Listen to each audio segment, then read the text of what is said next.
வணக்கம். தந்தையின் பாட்காஸ்ட் செய்திகளை வாசிப்பது பார்த்திபன். முதலில் தலைப்புச் செய்திகள். சென்னையில் 16 ஆண்டுகளுக்கு பிறகு ஆசிய ஹாக்கி சாம்பியன்ஷிப் போட்டி இன்று தொடக்கம். பல மாவட்டங்களுக்கு கொண்டு செல்லப்பட்ட பரிசுக் கோப்பையை பார்வையிட்டார் முதலமைச்சர் மு.க.ஸ்டாலின். ஆசிய ஹாக்கி சாம்பியன்ஷிப் கோப்பையை இந்திய அணி கைப்பற்றும் என அமைச்சர் உதயநிதி நம்பிக்கை. அரசு பள்ளி மாணவர்கள் போட்டியை காண அனுமதி இலவசம் என்றும் பேட்டி. இலங்கையிடம் இருந்து கச்சத்தீவை மீட்க மத்திய அரசிடம் தொடர்ந்து வலியுறுத்தல். பாத யாத்திரையின் போது தமிழக பாஜக தலைவர் அண்ணாமலை தகவல். குடியரசுத் தலைவர் திரௌபதி முர்மு 4 நாள் பயணமாக வரும் 5ஆம் தேதி தமிழகம் வருகை. சென்னை பல்கலைக்கழக பட்டமளிப்பு விழா உள்ளிட்ட பல நிகழ்ச்சிகளில் பங்கேற்கிறார். திண்டுக்கல் மாவட்டம் சிறுமலையில் பயங்கர காட்டுத்தீ. மரங்களும் செடிகளும் எரிந்து சாம்பல். வன உயிரினங்களுக்கும் ஆபத்து. ஒடிஷா மாநிலத்தில் கனமழை காரணமாக ரெட் அலர்ட் எச்சரிக்கை. இமாச்சல பிரதேசம் மந்தி பகுதியில் நிலச்சரிவால் போக்குவரத்து நிறுத்தம். 18 ஆண்டுகள் தம்முடன் வாழ்ந்த மனைவியை விட்டு பிரிய கனடா பிரதமர் ஜஸ்டின் ட்ரூடோ முடிவு. இருவரிடையே அன்பும் மரியாதையும் எப்போதும் போல் தொடரும் என்றும் அறிவிப்பு. இனி விரிவான செய்திகள். சென்னையில் 7வது ஆசிய ஆடவர் சாம்பியன்ஸ் டிராபி ஹாக்கி தொடர் இன்று தொடங்க உள்ளது. இதையொட்டி ஹாக்கி தொடரின் கோப்பை பாஸ் த பால் சுற்றுப்பயணமாக பல்வேறு மாவட்டங்களுக்கும் கொண்டு செல்லப்பட்டு சென்னை வந்தடைந்தது. தலைமைச் செயலகத்திற்கு கொண்டுவரப்பட்ட கோப்பையை முதலமைச்சர் மு.க.ஸ்டாலின் புன்னகையுடன் பார்வையிட்டார். அப்போது விளையாட்டு மேம்பாட்டுத்துறை அமைச்சர் உதயநிதி ஸ்டாலின் உள்ளிட்டோர் உடன் இருந்தனர். கோப்பையை பார்வையிட்ட முதலமைச்சர் மு.க.ஸ்டாலின் ஹாக்கி சம்மேளன நிர்வாகிகளுக்கு நினைவு பரிசும் வழங்கினார்.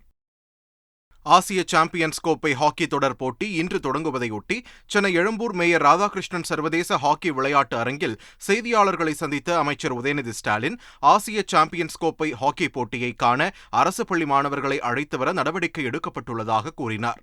ஆசிய ஹாக்கி சாம்பியன்ஷிப் கோப்பையை இந்திய அணி கைப்பற்றும் என அமைச்சர் உதயநிதி நம்பிக்கை தெரிவித்துள்ளார். மகளிர் உரிமை தொகையில் மத்திய அரசின் நிதி தவறாக பயன்படுத்தவில்லை என்றும் மாறாக ஒன்றிய அரசுதான் தமிழகத்திற்கு நிதி வழங்குவதில் பாரபட்சம் பார்ப்பதாகவும் சட்டப்பேரவைத் தலைவர் அப்பாவு குற்றம் சாட்டியுள்ளார்.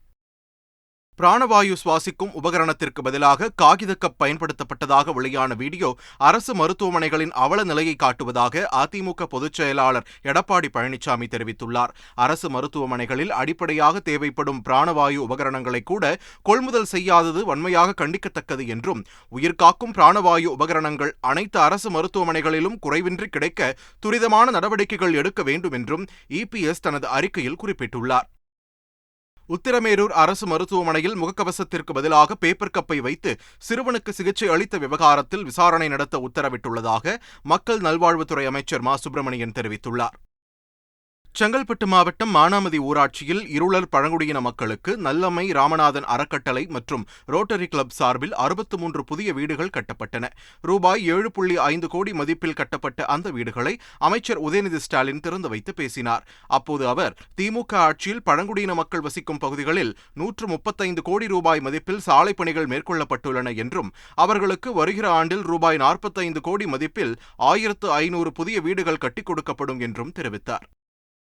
இலங்கையிடம் இருந்து கச்சத்தீவை மீட்டுத்தர வேண்டும் என்று மத்திய அரசிடம் தமிழ்நாடு பாஜக தொடர்ந்து வலியுறுத்தி வருவதாக அக்கட்சியின் மாநில தலைவர் அண்ணாமலை தெரிவித்துள்ளார். புதுக்கோட்டை மாவட்டம் அறந்தாங்கியில் அண்ணாமலை என் மண் என் மக்கள் பாத யாத்திரை மேற்கொண்டார். அப்போது பாஜக தொண்டர்கள் அவருக்கு பேண்ட் வாத்தியங்கள் முழங்க மலர் தூவி உற்சாக வரவேற்பு அளித்தனர்.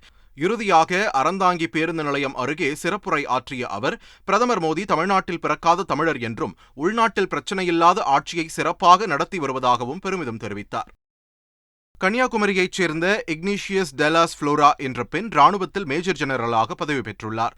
தமிழகத்தைச் சேர்ந்த முதல் பெண்மணி இந்த பொறுப்பை பெற்றதைத் தொடர்ந்து அவருக்கு வாழ்த்து தெரிவித்து முதலமைச்சர் மு.க.ஸ்டாலின் ட்விட்டரில் பதிவிட்டிருந்தார். இதனை இந்திய ராணுவத்தின் வடக்கு கமாண்ட் பிரிவின் ட்விட்டர் கணக்கு நீக்கியுள்ளது.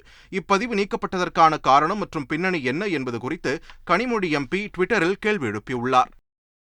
அரசு ஊழியர்களின் சொத்து பட்டியலை இணையதளத்தில் வெளியிடுவது அரசின் கொள்கை முடிவு என்று சென்னை உயர்நீதிமன்றத்தில் தமிழக அரசு தெரிவித்துள்ளது.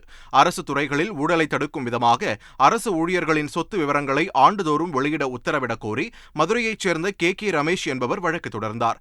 இந்த வழக்கு விசாரணைக்கு வந்த நிலையில் 5 ஆண்டுகளுக்கு ஒருமுறை ஊழியர்கள் சொத்து கணக்கை தாக்கல் செய்கின்றனர் என்றும், ஆனால் அதை இணையத்தில் வெளியிடுவது என்பது அரசின் கொள்கை முடிவுக்கு உட்பட்டது என்றும் தமிழக அரசு தரப்பில் விளக்கம் அளிக்கப்பட்டது. இதனை ஏற்றுக்கொண்ட நீதிபதிகள் வழக்கை முடித்து வைத்து உத்தரவிட்டனர். NLC-க்காக கையகப்படுத்தப்பட்ட நிலத்தில் பயிரிடப்பட்டிருந்த நெற்பயிர் சேதப்படுத்தப்பட்ட விவகாரம் தொடர்பான வழக்கில் ஏக்கருக்கு 40,000 ரூபாய் இழப்பீடு நிர்ணயித்து உயர்நீதிமன்றம் உத்தரவிட்டது. நீதிபதி SM சுப்பிரமணியம் உத்தரவு பிறப்பித்துக் கொண்டிருந்தபோது குறுக்கிட்ட மனுதாரர் தரப்பு வழக்கறிஞர் பாலு, நெல்லுக்கு பதில் தக்காளி பயிரிட்டிருந்தால் கூடுதல் இழப்பீடு கிடைத்திருக்கும் என்று குறிப்பிட்டார். அதற்கு நீதிபதி, தக்காளி பயிரிட்டிருந்தால் அரசே கொள்முதல் செய்திருக்கும் என்றார். NLC தரப்பில் ஆஜரான வழக்கறிஞர், தக்காளிக்கு பதில் மாம்பழம் பயிரிட்டிருக்க வேண்டும் என்று குறிப்பிட்டார். இந்த விவாதம் நீதிமன்ற அறையில் சிரிப்பலையை ஏற்படுத்தியது.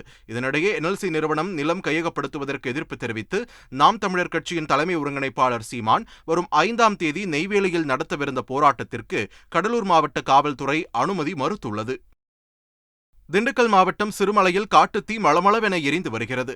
இதனால் மரங்கள், செடி கொடிகள் தீயில் எரிந்து சாம்பலாகி வருகிறது.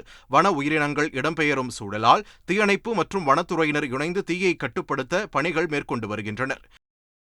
திருச்செந்தூர் அருகே ஆறுமுகநேரியில் பாலகுமரேசன் என்பவர் ஆதவா அறக்கட்டளை நடத்தி வருகிறார். இங்கு சுமார் 300 மாடுகள், நாட்டுக்கோழிகள், வளர்ப்பு முயல்கள், வாத்துகள் பராமரிக்கப்படுகின்றன. இந்நிலையில் திடீரென வைக்கோல் வைக்கப்பட்டிருந்த ஒரு பகுதியில் தீப்பிடித்தது.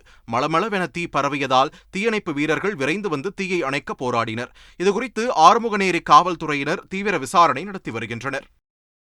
புதுச்சேரியில் திருநாய்களின் தொல்லை அதிகமாக இருப்பதாகவும் அவை பொதுமக்களை அச்சுறுத்தி வருவதாகவும் நகராட்சி நிர்வாகத்திற்கு புகார் அளிக்கப்பட்டது. இதனையடுத்து தெருக்களில் சுற்றித் திரியும் நாய்களை பிடித்து அவற்றுக்கு கருத்தடை செய்து மீண்டும் பிடித்த இடத்திலேயே விட உழவர்கரை நகராட்சி நிர்வாகம் உத்தரவிட்டிருந்தது. இதற்கு விலங்குகள் நல ஆர்வலர்கள் எதிர்ப்பு தெரிவித்து வருகின்றனர். இதனிடையே கடற்கரை சாலையில் சுற்றித் திரியும் திருநாய்களை நகராட்சி ஊழியர்கள் பிடித்துக் கொண்டிருந்தபோது அங்கு வந்த சமூக ஆர்வலர்கள் நகராட்சி வாகனத்தின் சாவியை எடுத்ததாக கூறப்படுகிறது. தொடர்ந்து நகராட்சி ஊழியர்களுடன் அவர்கள் வாக்குவாதத்திலும் ஈடுபட்டதால் பரபரப்பு ஏற்பட்டது. தகவல் அறிந்து வந்த போலீசார் சமூக ஆர்வலர்களை சமாதானம் செய்து அனுப்பி வைத்தனர். கோபிச்செட்டிப்பாளையம் அருகே பெண்ணிடம் வேலை வாங்கித் தருவதாக கூறி தகாத முறையில் நடந்து கொண்ட கிராம நிர்வாக அலுவலர் கைது செய்யப்பட்டார். ஈரோடு மாவட்டம் கடம்பூர் மலைப்பகுதி குன்றியில் கிராம நிர்வாக அலுவலராக பணிபுரிந்து வருபவர் முருகேசன். இவர் பெண் ஒருவருக்கு வேலை வாங்கித் தருவதாக கூறி அவரது வீட்டிற்கு சான்றிதழ்களை கேட்டு சென்றுள்ளார். அப்போது அந்த பெண்ணிடம் பாலியல் ரீதியாக அத்துமீறியதாக கூறப்படுகிறது. இதுகுறித்து அந்த பெண் அளித்த புகாரின் பேரில் கடத்தூர் காவல்துறையினர் முருகேசனை கைது செய்து விசாரணை நடத்தி வருகின்றனர். கோவை வடவள்ளி இடையார்பாளையம் பகுதியைச் சேர்ந்த 14 வயது மாணவி அரசு பெண்கள் மேல்நிலைப் பள்ளியில் 9ஆம் வகுப்பு படித்து வருகிறார். இவரது பெற்றோர் கருத்து வேறுபாடு காரணமாக தனியாக இருக்கும் நிலையில் சித்தப்பா குடும்பத்தின் பராமரிப்பில் படித்து வருகிறார். தனது தாத்தா வீட்டிற்கு வந்தபோது மாணவி சாணி பவுடரை குடித்து தற்கொலைக்கு முயன்றார். அவரது குடும்பத்தினர் மருத்துவமனையில் அவரை அனுமதித்தனர். போலீசார் விசாரணை நடத்தியதில் மாணவியின் சித்தப்பா பாலியல் தொந்தரவு செய்ததால் சாணி பவுடர் குடித்ததாக மாணவி கூறியுள்ளார். இதையடுத்து அவரது சித்தப்பாவை போக்சோ சட்டத்தில் போலீசார் கைது செய்தனர். இந்நிலையில் சாணி பவுடரை குடித்து தற்கொலைக்கு முயன்ற சிறுமி வெளியிட்ட வீடியோ சர்ச்சையை கிளப்பியுள்ளது. அந்த வீடியோவில் போலீசார் தனது சித்தப்பா பாலியல் துன்புறுத்தல் செய்ததாக கூறுமாறு வற்புறுத்தியதாகவும் சித்தப்பா எந்தவித பாலியல் துன்புறுத்தலும் செய்யவில்லை என்றும் பேசியுள்ளார். இது தற்போது சமூக வலைதளங்களில் பரவி வருகிறது. விருத்தாச்சலம் அருகே சட்டவிரோதமாக மது விற்பனை நடைபெறுவதாக கூறி காவல் நிலையத்திற்கு செல்போன் மூலம் தகவல் அளித்தவரை போலீசார் மிரட்டும் தொனியில் பேசியதாக ஆடியோ வெளியாகி பரபரப்பை ஏற்படுத்தியுள்ளது. விமானம் மூலம் சென்னை வந்து செயின் பறிப்பில் ஈடுபட்ட ராஜஸ்தான் கொள்ளையர்களை துப்பாக்கி முனையில் தனிப்படை போலீசார் கைது செய்தனர். கடந்த மாதம் சென்னை மாதவரத்தைச் சேர்ந்த கவிதா என்பவரின் 8 பவுண்ட் தங்க நகையை மர்ம நபர்கள் பறித்துச் சென்றனர். இதுகுறித்து அவர் அளித்த புகாரின் பேரில் 8 பேர் கொண்ட தனிப்படை போலீசார் மேற்கொண்ட விசாரணையில் ராஜஸ்தானைச் சேர்ந்தவர்கள் செயின் பறிப்பில் ஈடுபட்டது தெரியவந்தது. இதையடுத்து ரயில் மூலம் ராஜஸ்தான் விரைந்த தனிப்படை போலீசார் மகேந்திரகுமார் என்பவரை கைது செய்து விசாரித்தனர். விசாரணையில் அதே பகுதியைச் சேர்ந்த ரமேஷ் பஞ்சாரா, தினேஷ் குஜார் என்பவருடன் சேர்ந்து மாதவரம் செயின் பறிப்பு சம்பவத்தில் ஈடுபட்டதை ஒப்புக்கொண்டார். இதையடுத்து இருவரையும் துப்பாக்கி முனையில் போலீசார் கைது செய்தனர். ரயில் மூலம் 3 பேரும் மாதவரம் காவல் நிலையத்திற்கு கொண்டு சென்று விசாரணை நடத்தி வருகின்றனர். சீனாவில் நடைபெற்ற சர்வதேச ரோலர் ஹாக்கி சாம்பியன்ஷிப் போட்டியில் திருச்சியைச் சேர்ந்த 8 வீரர் வீராங்கனைகள் தங்கம், வெள்ளி பதக்கங்களை வென்றனர். திருச்சிக்கு வந்த வீரர்களுக்கு மேளதாளம் முழங்க உற்சாக வரவேற்பு அளிக்கப்பட்டது. உலக அளவில் நடைபெறும் போட்டிகளில் பங்கேற்க தமிழக அரசு உதவ வேண்டும் என்று வீரர் வீராங்கனைகள் கோரிக்கை விடுத்தனர். சென்னை எழும்பூரில் உள்ள ராதாகிருஷ்ணன் மைதானத்தில் 2023 ஆசிய ஆடவர் ஹாக்கி கோப்பை தொடர் இன்று தொடங்குகிறது. மத்திய அரசுடன் இணைந்து தமிழ்நாடு அரசு நடத்தும் இந்த போட்டியில் இந்தியா, சீனா, பாகிஸ்தான், மலேசியா, ஜப்பான் மற்றும் கொரியா ஆகிய 6 நாடுகள் பங்கேற்க உள்ளன. மொத்தம் 15 லீக் சுற்றுகள் உட்பட 20 போட்டிகள் நடைபெறவுள்ள புதிய மேம்படுத்தப்பட்ட விளையாட்டரங்கில் இந்தியா, கொரியா, பாகிஸ்தான் வீரர்கள் பயிற்சியில் ஈடுபட்டனர். இந்த தொடரில் ஹர்மன்பிரீத் சிங் தலைமையிலான இந்திய அணியில் அரியலூரைச் சேர்ந்த இளம் வீரர் கார்த்திக் களமிறங்க உள்ளார். குடியரசுத் தலைவர் திரௌபதி முர்மு முதன்முறையாக 4 நாள் பயணமாக வரும் 5ஆம் தேதி மாலை சென்னை வருகிறார். வரும் 5ஆம் தேதி கர்நாடக மாநிலம் மைசூருவில் இருந்து இந்திய விமானப்படை தனி விமானத்தில் குடியரசுத் தலைவர் திரௌபதி முர்மு சென்னை மீனம்பாக்கம் பழைய விமான நிலையம் வந்தடைகிறார். பின்னர் கிண்டி ஆளுநர் மாளிகையில் தங்குகிறார். 6ஆம் தேதி காலை சென்னை பல்கலைக்கழகத்தில் நடைபெறும் பட்டமளிப்பு விழாவில் குடியரசுத் தலைவர் திரௌபதி முர்மு பங்கேற்கிறார். அவர் 7ஆம் தேதி ஹெலிகாப்டரில் சென்னையிலிருந்து புறப்பட்டு புதுச்சேரி செல்கிறார். 8ஆம் தேதி மாலை 5:05 மணிக்கு ஹெலிகாப்டரில் புதுச்சேரியில் இருந்து சென்னை வரும் அவர் இந்திய விமானப்படையின் தனி விமானத்தில் டெல்லி புறப்பட்டுச் செல்கிறார். நாடாளுமன்ற தேர்தல் நெருங்கி வரும் சூழலில் தேசிய ஜனநாயக கூட்டணி எம்பிக்களுடன் பிரதமர் நரேந்திர மோடி ஆலோசனை நடத்தினார். கடந்த சில நாட்களாக பிரதமர் மோடி மேற்கு, வடக்கு என பல்வேறு பகுதிகளாக எம்பிக்களை சந்தித்து வரும் நிலையில் தற்போது தென் மாநிலங்களை சேர்ந்த தேசிய ஜனநாயக கூட்டணி எம்பிக்களை நாடாளுமன்ற வளாகத்தில் பிரதமர் நரேந்திர மோடி சந்தித்தார். இக்கூட்டத்தில் தமிழ்நாடு, கர்நாடகா, தெலங்கானா உள்ளிட்ட மாநிலங்களைச் சேர்ந்த கூட்டணி கட்சி எம்பிக்கள் கலந்து கொண்டனர். நாடாளுமன்ற தேர்தல் தொடர்பான பாஜகவின் செயல் திட்டங்களை வலுப்படுத்துவது, தென் மாநிலங்களில் கூட்டணியின் வளர்ச்சியை அதிகரிப்பது குறித்து அப்போது ஆலோசிக்கப்பட்டது. காங்கிரஸ் முன்னாள் தலைவர் ராகுல் காந்தி கோவா சென்ற நிலையில் அவருக்கு டபோலிம் விமான நிலையத்தில் கட்சித் தொண்டர்கள் முழக்கமிட்டு வரவேற்பளித்தனர். ஆந்திர மாநிலம் கடப்பா மாவட்டத்தில் தெலுங்கு தேச கட்சியினருக்கும் ஒய்எஸ்ஆர் காங்கிரஸ் கட்சியினருக்கும் இடையே மோதல் ஏற்பட்டது. ஆந்திர முன்னாள் முதலமைச்சர் சந்திரபாபு நாயுடு வருகையை ஒட்டி தெலுங்கு தேச கட்சி தொண்டர்கள் திரண்டிருந்தனர். அப்போது ஒய்எஸ்ஆர் காங்கிரஸ் கட்சி தொண்டர்கள் கட்சிக் கொடியை ஏந்தியபடி பூங்கொத்து வாங்க காரில் வந்ததாகவும் அவர்களை தெலுங்கு தேச கட்சியினர் தடுத்து நிறுத்தி தாக்க முயன்றதாகவும் கூறப்படுகிறது. இதையடுத்து போலீசார் அங்கு விரைந்து அனைவரையும் விரட்டியடித்தனர். இதனால் அங்கு பரபரப்பு ஏற்பட்டது. தெலங்கானாவின் வாரங்கல் மாவட்டத்தில் மழை வெள்ளத்தால் பாதிக்கப்பட்ட மக்களை அம்மாநில ஆளுநர் தமிழிசை சவுந்தரராஜன் நேரில் சந்தித்து உரிய உதவிகள் செய்து தர நடவடிக்கை மேற்கொண்டார். பின்னர் செய்தியாளர்களிடம் பேசிய அவர், பாதிக்கப்பட்ட மக்களுக்கு அரசு அடிப்படை வசதிகள் செய்து தரவில்லை என்று குற்றம் சாட்டினார். உள்ளூர் செஞ்சிலுவை அமைப்பைச் சேர்ந்தவர்களிடம் பாதிக்கப்பட்ட மக்களுக்கு தேவையான உதவிகளை செய்து தர தாம் கேட்டுக் கொண்டதாகவும் ஆளுநர் தமிழிசை சவுந்தரராஜன் தெரிவித்தார். முன்னதாக அவர் கோவிலில் சுவாமி தரிசனம் செய்து கோஷாலை பசுக்களுக்கு உணவு வழங்கினார். குஜராத் மாநிலம் சூரத்தில் முதியவர் ஒருவர் உருவாக்கியுள்ள மின்சார பைக் சாலையில் செல்வோரை வெகுவாக கவர்ந்துள்ளது. நாத்துபாய் பட்டேல் என்ற 65 வயதான அந்த முதியவர் இருசக்கர வாகனங்களை பழுதுபார்க்கும் தொழில் செய்து வருகிறார். இந்நிலையில் அவர் உருவாக்கியுள்ள மாறுபட்ட வடிவிலான மின்சார பைக் சாலையில் செல்லும்போது அனைவரின் கவனத்தையும் ஈர்த்து வருகிறது. ஒடிஷா மாநிலத்தில் பெய்து வரும் கனமழை காரணமாக பல இடங்களில் வெள்ளப்பெருக்கு ஏற்பட்டுள்ளது. பலாங் பகீர் மாவட்டத்தில் குடியிருப்புகள், கோவில் உள்ளிட்ட இடங்களில் மழை வெள்ளம் சூழ்ந்துள்ளதால் பொதுமக்களின் இயல்பு வாழ்க்கை பாதிக்கப்பட்டுள்ளது. அங்கு கனமழை காரணமாக ரெட் அலர்ட் எச்சரிக்கை விடுக்கப்பட்டுள்ளது. இதனிடையே ஹிமாச்சல பிரதேசம் மந்தி பகுதியில் நிலச்சரிவு ஏற்பட்டு மலைப்பாதையில் பாறைகள் உருண்டு விழுந்ததால் போக்குவரத்து நிறுத்தப்பட்டது. வாஷிங்டன் நகரில் உள்ள அமெரிக்க செனட் சபை கட்டட வளாகத்தில் மர்ம நபர் துப்பாக்கியுடன் நுழைந்ததாக வெளியான தகவலால் பரபரப்பு ஏற்பட்டது. இதையடுத்து போலீசார் அங்கு உடனடியாக விரைந்து தீவிர சோதனையில் ஈடுபட்டனர். ஆனால் மர்ம நபர் யாரும் அங்கு இல்லை என போலீசார் தெரிவித்தனர். யாரோ தொலைபேசி மூலம் பொய் தகவல் அளித்ததாக போலீசார் தெரிவித்தனர். ஆனாலும் அமெரிக்க செனட் சபை கட்டட வளாகத்தில் பாதுகாப்பு பலப்படுத்தப்பட்டுள்ளது.